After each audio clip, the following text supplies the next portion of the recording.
Assalamualaikum warahmatullahi wabarakatuh. Di sini saya dari 9 mata sosiologi program studi sejarah agama Islam semester 5. Di sini saya akan menjelaskan sedikit tentang teori-teori sosiologi dari Jean Baudrillard. Baik, di sini saya akan menjelaskan 3 pembahasan. Pertama itu ada biografi dari Jean Baudrillard, yang kedua konsep utama, dan yang terakhir itu kritik. Yang pertama itu ada biografi. Jadi Jean Baudrillard ini lahir di Reims, Prancis pada 20 Juni 1929 dan wafat pada 6 Juni 2007.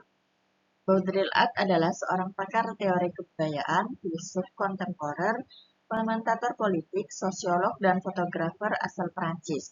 Lebih dari 40 tahun, Baudrillard menulis berbagai genre buku yang berkaitan bukan saja filsafat, melainkan juga ekonomi, sosiologi, seni, antropologi, arsitektur, bahkan fotografi. Selanjutnya ada konsep utama. Jadi di dalam konsep utama ini ada 3 pembahasan. Pertama itu simulakra, simulasi, dan hiperrealitas. Pertama itu saya akan membahas sedikit tentang simulakra. Jadi simulakra adalah terjadinya silang sengkarut, terjadinya pembaruan, terjadinya percampuran antara yang asli dan yang palsu, yang benar dan yang salah, yang fakta dan yang bukan fakta, yang real dan yang imajiner, yang penanda dan yang pertanda. Akibatnya masyarakat tanpa sadar berada dalam dua realitas, yakni realitas yang real dan realitas imitasi atau tiruan. Secara singkatnya, media sosial ini merupakan alat simulakra, yang mana sosial media ini membuat dunia buatan yang menggantikan realitas fisik dengan citra dan manipulatif, sehingga pengguna sosial media tidak selalu menyadari bahwa mereka hidup dalam hiperrealitas. Nah, representasi digital lebih menentukan persepsi, identitas, dan norma sosial daripada realitas itu sendiri. Nah, di sini saya akan memberikan contoh dari simulakra. Jadi salah satu contoh itu yaitu iklan. Kenapa iklan? Jadi tadi kan saya menyebutkan bahwa sosial media ini membuat dunia yang menggantikan realitas fisik dengan citra ideal dan manipulatif. Contoh iklan, misal iklan donat tingkat mambo. Nah, di sini ownernya ini mengklaim bahwa donatnya ini murah, terus manisnya pas, sehingga dari citra ideal inilah yang membuat masyarakat itu FOMO untuk membeli atau ikutan pre-order dari donat tingkat mambo ini. Nah, setelah mereka membelinya, ternyata realitanya tuh malah sebaliknya. Setelah mereka membeli, ternyata donatnya itu keras, rasanya manisan, terus harganya mahal, dan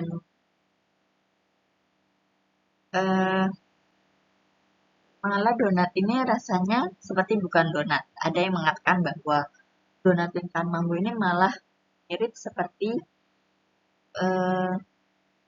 odading. Nah, ini kan jauh dari citra ideal yang owner donat tingkat mambo ini sebutkan ya.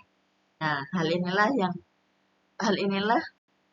yang merupakan dari simulakra tersebut. Selanjutnya ada simulasi. Di simulasi dipandang Baudrillard sebagai sesuatu yang benar ada dalam realitas. Karena itu, dalam simulasi masyarakat berpikir pada realitas yang palsu yang disebut realitas semu atau hyper reality. Realitas seperti ini tercipta oleh jenis-jenis media yang dijadikan acuan referensi untuk masyarakat. tiga tingkatan. Tingkatan yang pertama, mulai sejak masa Renaissance feodal ke permulaan revolusi industri. Di era ini, hukum alam dengan ciri ketertiban, keselarasan, hierarki alamiah, dan bersifat transenden dipandang sebagai sebuah realitas yang sesungguhnya. Contohnya itu seperti lukisan dibuat berdasarkan objek nyata. Bisa itu melukis pegunungan, sawah, atau gedung-gedung yang objeknya tuh real adanya. Tingkatan yang kedua itu prinsip utama simulasi pada era ini adalah logika produksi. Hal ini karena logika produksi melahirkan teknologi mekanik yang sifatnya telah melewati ambang batas realitas. Baudrillard berpendapat bahwa objek-objek alamiah telah kehilangan sifat transendensi yang diakibatkan reproduksi teknologi. Contohnya itu seperti mereproduksi ulang barang yang asli atau dibuat KW. Misal brand Gucci mengeluarkan tas dengan ciri khasnya dari Gucci dan harga yang sangat mahal. Kemudian ada oknum yang buat tiruan, buat tas sama persis seperti tas Gucci, tas yang dikeluarkan oleh Gucci. Namun oknum ini menjual dengan bahan yang kualitasnya rendah dan dijual dengan harga yang murah. Kemudian tingkatan yang ketiga, perubahan ini berakar pada perkembangan ilmu dan teknologi informasi, global, media massa, konsumerisme, dan kapitalis di era pasca Perang Dunia II. Karena itu, tanda, citra, kode, dan subjek budaya tidak merujuk pada referensi dan realitas. Di sini itu contohnya ada tiga. Yang pertama, berita atau acara TV yang dibuat untuk mempengaruhi opini publik. Dan iklan, itu cita produk yang dibuat untuk membangkitkan keinginan konsumen. Dan yang terakhir, virtual reality, itu pengalaman virtual yang dirancang untuk menggantikan realitas sebenarnya. Ada realitas. Realitas adalah kondisi final di mana simulasi telah menggantikan realitas. Ini adalah realitas tanpa asal atau realitas dihasilkan oleh model.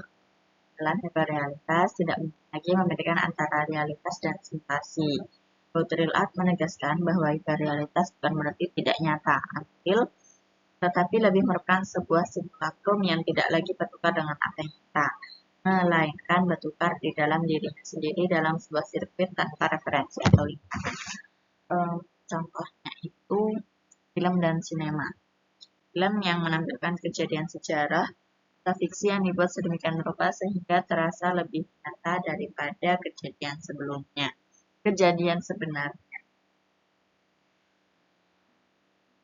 Dan berita palsu atau hoax. Berita ini dibuat untuk mempengaruhi opini publik sehingga membuat kita kehilangan kepercayaan pada berita yang sebenarnya. Dan yang terakhir ada dunia virtual, dunia online yang memungkinkan kita untuk menciptakan identitas baru dan berinteraksi dengan orang lain dalam cara yang tidak mungkin dalam realitas sebenarnya. Masuk ke pembahasan terakhir, itu kritik terhadap masyarakat modern. Nah, yang pertama ada masyarakat konsumen. Baudrillard menggambarkan masyarakat konsumeris sebagai masyarakat yang hidup dalam kebudayaan baru di mana eksistensi mereka ditandai oleh banyaknya tanda yang dikonsumsi. Konsumsi tidak lagi berdasarkan kegunaan barang, melainkan pada nilai simbolik dan nilai tanda yang melekat pada barang tersebut Dan Baudrillard menyatakan bahwa masyarakat konsumeris tidak pernah merasa puas dan selalu memicu konsumsi terus-menerus karena kehidupan sehari-hari mereka dapat terlihat dari kegiatan konsumsinya. Nah, sini kan dikatakan bahwa konsumeris tidak pernah merasa puas. Contohnya itu seperti masyarakat yang terus-menerus membeli iPhone keluaran terbaru. Mereka ini membeli iPhone seri terbaru secara terus-menerus bukan karena kebutuhan, tapi mereka ingin status sosialnya itu dan juga simbol kekayaan. Jadi mereka membeli iPhone bukan karena bisa jadi karena FOMO dan mereka memiliki uang yang banyak sehingga mereka bisa membeli iPhone seri secara terus-menerus ataupun membeli barang yang lain secara terus-menerus. Sebenarnya ya walaupun sebenarnya barang yang mereka beli itu bukan mereka. Selanjutnya ada peran media. Peran media dalam masyarakat modern sangat signifikan dalam menciptakan hiperrealitas, yaitu kondisi di mana simulasi atau representasi dari realitas menjadi lebih nyata dan lebih penting daripada realitas itu sendiri. Peran media dalam teori Baudrillard ada 4, yaitu 1. Menciptakan simulakra. Media massa dapat menciptakan simulakra, yaitu representasi atau tiruan dari realitas yang tidak lagi memiliki hubungan langsung dengan realitas itu sendiri. 2. Mengaburkan batas antara realitas dan fantasi. Media dapat mengaburkan batas antara realitas dan fantasi sehingga masyarakat tidak lagi membedakan antara apa yang nyata dan apa yang tidak nyata. 3. Membentuk persepsi dan keinginan konsumen. Media juga dapat membentuk persepsi dan keinginan konsumen melalui iklan dan promosi, sehingga masyarakat jadi lebih konsumtif dan realistis. Yang keempat, menciptakan hiperrealitas, yaitu kondisi di mana simulasi atau representasi dari realitas menjadi lebih nyata dan lebih penting daripada realitas itu sendiri. Contohnya itu seperti media sosial. Nah, di media sosial ini kan masyarakat itu menampilkan gaya hidup mereka yang lebih baik daripada kehidupan mereka di realitanya. Nah, sehingga masyarakat lain yang melihat konten dari seseorang di sosial media lainnya, itu mereka berkeinginan juga kehidupan seperti influencer tadi. Yang terakhir adanya sirnanya realitas.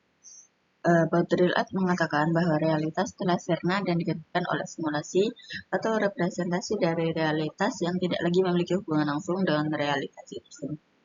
Dia menyebut fenomena ini sebagai hiperrealitas, di mana simulasi atau representasi dari realitas menjadi lebih nyata dan lebih penting daripada realitas sebenarnya. Contohnya itu seperti kota wisata. Kenapa? Karena kota wisata yang dirancang untuk menarik wisatawan dengan menampilkan citra yang ideal dan membuat pengunjung merasa bahwa mereka berada dalam realitas yang berbeda. Terima kasih atas waktunya. Presentasi ini saya akhiri. Semoga materi-materi yang saya sampaikan bisa bermanfaat kita semua. Terima kasih. Wassalamualaikum warahmatullahi wabarakatuh.